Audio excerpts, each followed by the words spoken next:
আজকে আলোচনা করব ডাব্লিউবিসিএস এ আসা মেন্সে মোস্ট ইম্পর্টেন্ট প্রশ্ন 2016 তে আসা প্রশ্ন।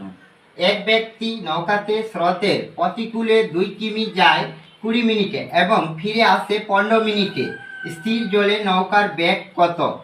তাহলে option A 7, option B 2, option C 3, option D 1 এর 2। তাহলে এই সূত্র দরকার নেই, এই ছকের মধ্যে দিয়ে তাড়াতাড়ি এই অঙ্কটা হয়ে যাবে। দেখো, এটা হচ্ছে অনুকূল পরিবেশ, এটা হচ্ছে স্রোতের বেগ, এটা হচ্ছে স্থির জলের বেগ, এটা হচ্ছে স্রোতের বেগ, এটা হচ্ছে প্রতিকূলের বেগ। তাহলে আমার প্রতিকূলের বেগ কত আছে? 2 কিমি পার ঘন্টা যাচ্ছে 20 মিনিটে। 2/20 উপরে সাইড করে দাও, 3×20 60, 3×3 6। তাহলে 6 কিমি পার ঘন্টা হলো বেগ প্রতিকূলে।